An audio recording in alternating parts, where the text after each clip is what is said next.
കോഴിക്കോട് കുന്നത്ത് പാലത്ത് ഇരിങ്ങല്ലൂർ സ്വദേശി ഷാരിഖിനെ ദുരൂഹ സാഹചര്യത്തിൽ മരിച്ച നിലയിൽ കണ്ടെത്തിയ സംഭവത്തിൽ പന്തീരങ്കാവ് പോലീസ് ശാസ്ത്രീയ അന്വേഷണം തുടങ്ങി. വിരലടയാള വിദഗ്ധരും ഫോറൻസിക് സംഘവും ഉൾപ്പെടെ സ്ഥലത്തെത്തി ശാസ്ത്രീയ തെളിവുകൾ ശേഖരിച്ചു. നിലവിൽ കസ്റ്റഡിയിലുള്ള സുഹൃത്ത് അഷ്റഫ് താൻ കൊലപ്പെടുത്തിയെന്ന് പോലീസിനോട് പറഞ്ഞിട്ടുണ്ടെങ്കിലും അന്വേഷണ സംഘം അത് പൂർണ്ണമായി വിശ്വാസത്തിലെടുത്തിട്ടില്ല. അതേസമയം ഷാരിഖിന്റെ ദുരൂഹ മരണത്തിന് പിന്നിൽ ലഹരി മാഫിയയ്ക്ക് പങ്കുണ്ടോ എന്ന സംശയവും നാട്ടുകാർ പ്രകടിപ്പിക്കുന്നുണ്ട്. രാത്രി പോലീസ് ബന്ധപ്പെട്ടിരുന്നു. ഇങ്ങനെ മുണ്ടുപാലം ഭാഗത്ത് ഒരു ക്രൈം റിപ്പോർട്ട് ചെയ്തിട്ടുണ്ട്, ഒരാൾ വന്ന് കൺഫസ് ചെയ്തിട്ടുണ്ട് ഇങ്ങനെ. അപ്പോൾ പിന്നെ ഏകദേശം ഒരു 3 മണിയോടെ ഏകദേശം പോലീസ് സ്പോട്ട് ഐഡൻറ്റിഫൈ ചെയ്ത് ഇവിടെ ക്രോസ് ബാർ കെട്ടിപ്പോയതാണ്. പിന്നെ ഇപ്പോൾ ബാക്കി നടപടിക്രമങ്ങളൊക്കെ രാവിലെയാണ് നടന്നത്. പ്രശ്നം വെച്ച് നമ്മൾ കേൾക്കാറില്ല, അത് വാടകയ്ക്കുള്ളൊരു വീടാണെന്നല്ലാതെ അതിൻ്റെ അപ്പുറത്തേക്ക് നാട്ടുകാരുടെ ഇടയിൽ ഇവിടെ വലിയ ധാരണയൊന്നുമില്ല ആരാ എന്താണെന്ന്. പക്ഷേ വലിയ പ്രശ്നങ്ങളോ പ്രയാസങ്ങളായിട്ടൊന്നും പുറത്തേക്ക് ഉണ്ടാവാറില്ല. പന്തീരങ്കാവ് മുണ്ടുപാലത്തെ വീടിനകത്താണ് ഇരിങ്ങല്ലൂർ സ്വദേശിയായിട്ടുള്ള ഷെരീഖിനെ ഇന്നലെ രാത്രി മരിച്ച നിലയിൽ കണ്ടെത്തിയത്. ഒപ്പമുണ്ടായിരുന്ന ഇരിങ്ങല്ലൂർ സ്വദേശി തന്നെയായ സുഹൃത്ത് അഷ്റഫാണ് പോലീസിൽ വിവരമറിയിച്ചത്. പന്തീരങ്കാവ് പോലീസിലെത്തി വിവരമറിയിക്കുകയായിരുന്നു. താനൊരു കൊലപാതകം നടത്തിയിട്ടുണ്ട് എന്ന രീതിയിലായിരുന്നു പോലീസിനോട് അഷ്റഫ് മൊഴി നൽകിയത്. പിന്നീട് ഉടൻ തന്നെ പന്തീരങ്കാവ് പോലീസ് സ്ഥലത്തെത്തി ഈ വീടിൻ്റെ ഹാളിനകത്ത് കിടക്കുന്ന ഷെരീഖ് മരിച്ച നിലയിൽ കിടക്കുകയായിരുന്ന ഷെരീഖിൻ്റെ മൃതദേഹമൊക്കെ പരിശോധിച്ചു. അതിൽ ഒരു കൊലപാതകത്തിൻ്റെ സൂചന കണ്ടെത്തിയിട്ടില്ല എന്നുള്ളതാണ് പോലീസ് പ്രാഥമികമായി പറയുന്നത്.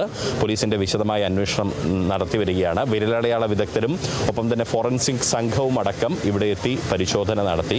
അഷ്റഫിൻ്റെ മൃതദേഹം വിശദമായ പോസ്റ്റ്മോർട്ടം നടപടികൾക്ക് ശേഷം ആ പോസ്റ്റ്മോർട്ടം റിപ്പോർട്ട് കൂടി വന്നാൽ മാത്രമേ ഈ മരണത്തിലെ ദുരൂഹത നീങ്ങുകയുള്ളൂ. മറ്റ് ചില സംശയങ്ങൾ പോലീസിനുണ്ട്. ലഹരി മാഫിയ പോലുള്ള സംശയങ്ങളാണ് പോലീസ് ഉന്നയിക്കുന്നത്. ആ സംശയം ദൂരീകരിക്കേണ്ടത് കൂടി അനിവാര്യമാണ്.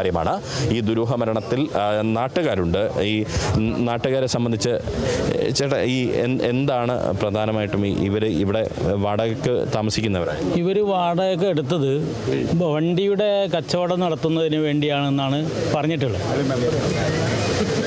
വണ്ടിയുടെ കച്ചവടം നടത്താൻ വേണ്ടിയിട്ട് വണ്ടി പാർക്ക് ചെയ്യാനുള്ള സൗകര്യം ഉണ്ടല്ലോ മുറ്റം, ആ വണ്ടി കച്ചവടത്തിന് വേണ്ടിയിട്ടാണ് ഇവർ വാടകയ്ക്ക് എടുത്തത് എന്നാണ് പറഞ്ഞിട്ടുള്ളത്. അല്ലാതെ താമസിക്കാൻ റെസിഡൻസ് ഫാമിലിയായിട്ട് താമസിക്കാൻ എടുത്തിട്ടല്ല. ഇവിടെ പകലൊന്നും ആരും കാണൂല. ഞങ്ങൾ നാട്ടുകാർക്കുള്ളൊരു സംശയം, പല BMW പോലത്തെ ടാറ് പോലത്തെ വലിയ വലിയ വണ്ടികൾ ഇവിടെ വരാറുണ്ട്. അത് വരുന്നു പോകുന്നു. ചില സമയത്ത് രാത്രിയിൽ ഇവിടെ ആളുകൾ കൂടുതലുണ്ടാവും, ഇവർ 2 ആളെല്ലാം ഉണ്ടാവുക. അങ്ങനെയുണ്ട്. ഞങ്ങളുടെ അഭിപ്രായം എന്ന് പറഞ്ഞാൽ ലഹരി മയക്കുമരുന്നായിട്ട് ബന്ധപ്പെട്ടുകൊണ്ട് ആണ് ഈ വിഷയം എന്നാണ് ഞങ്ങളെപ്പോലത്തെ നാട്ടുകാരുടെ അഭിപ്രായം. ഇവർ 2 പേരും ആണോ ഇവിടെ വീട് വാടകയ്ക്ക് വാങ്ങിയത്? 2 പേരാണ്. ഈ അഷ്റഫ് എന്ന് പറഞ്ഞ ആളാണ് എടുത്തത്. മരിച്ച ആളല്ല, മറ്റാളാണ് എടുത്തിട്ട്. വീടിന് കൊടുത്ത ആൾ ഇവിടെ ഉണ്ട്. വീടിന് അത് നിലവിൽ പോലീസ് സ്റ്റേഷനിലുള്ള ആളാണ് വീട് വാങ്ങിയത്. അങ്ങനെയാണെന്നാണ് പറയുന്നത്. അപ്പോൾ 1 വർഷത്തോളമായി ഇപ്പോൾ ഇവരിവിടെ താമസം കയറി ഇറങ്ങി പോകുന്നു. അഷ്റഫും ഫാമിലിയും വന്നിട്ടാണ് വീട് ആദ്യം വാടകയ്ക്ക് എടുത്തത്. ഈ തൊട്ടടുത്തുള്ള ആളെന്നെ അതിൻ്റെ ഓണർ. അവർ ഗൾഫിലൊക്കെ പോയി. അതിൻ്റെ ശേഷം അവരൊരു പക്ഷേ മേൽവാടകയ്ക്കോ മറ്റുള്ളവർക്കോ കൊടുത്തതായിട്ടാണ് സംശയം. അതായത് ഇവിടെ ഇടയ്ക്കിടയ്ക്ക് ഇങ്ങനെ വലിയ ആഡംബര വാഹനങ്ങളൊക്കെ വരാറുണ്ട്. ഞാൻ തന്നെ എൻ്റെ വീട് നേരെ മേലാണ്. ഇതിൽ പോകുമ്പോൾ ടാറ് വണ്ടി കാണാം, BMW കാണാം, അങ്ങനെ പല വണ്ടികൾ കയറി ഇറങ്ങി. ഇപ്പോൾ നമുക്കത് നോക്കേണ്ട കാര്യമില്ല. ഒന്നാമത്തത് ഈ വാടകക്കാരെ സാധാരണ പോലെ നമ്മളൊക്കെ രാഷ്ട്രീയ വർക്കർമാരാണ്. നമുക്കിപ്പോൾ ആരാന്നും കൂടി അറിയാത്ത സ്ഥിതിയിലപ്പോൾ. അഷ്റഫ് ഗൾഫിലൊക്കെ പോയി പടുത്ത് വന്നപ്പോൾ അവർ വേറെ ആർക്കോ വാടക കൊടുത്തിട്ടുണ്ടാവും. അവരൊരു പക്ഷേ ലഹരി മാഫിയായിട്ട് ബന്ധപ്പെട്ടിട്ട് അതിൻ്റെ ഒരു പ്രതികാരത്തിനാണ് അങ്ങനെയൊരു സംശയമൊക്കെ ഉണ്ട്. ഈ ഷരീഖിൻ്റെ മൃതദേഹത്തിൽ നിങ്ങൾ പാടുകൾ കണ്ടിട്ടുണ്ടായിരുന്നു? പാടുകൾ തന്നെ ഇപ്പോൾ 2 കൈ കറുപ്പ് നിറയായിട്ട് ചോര ക്ഷതം പറ്റിയമാതിരി കാണുന്നു. എങ്ങനെ ചെറിയ ക്ഷതം പറ്റിയമായിട്ടുള്ള പാടുകൾ കാണുന്നുണ്ട്.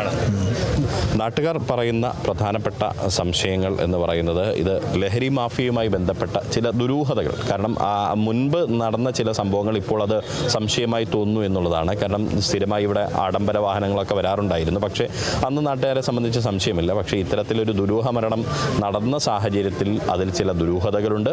അതിൻ്റെ സംശയം നീക്കേണ്ടത് പോലീസാണ്. മാത്രമല്ല ഈ മരണപ്പെട്ട ഷരീഖിൻ്റെ ശരീരത്തിൽ കണ്ട ചില പാടുകൾ അത് എന്തിൻ്റെതാണ് എന്ന് കണ്ടെത്തേണ്ടത് അനിവാര്യമാണ്. ലഹരി മാഫിയയുടെ എന്തെങ്കിലും പ്രതികാരമാണോ എന്നൊരു സംശയം കൂടി നാട്ടുകാർ പ്രകടിപ്പിക്കുകയാണ്. ഇക്കാര്യത്തിൽ പോലീസ് അന്വേഷണം ഊർജിതമായി നടക്കുകയാണ്.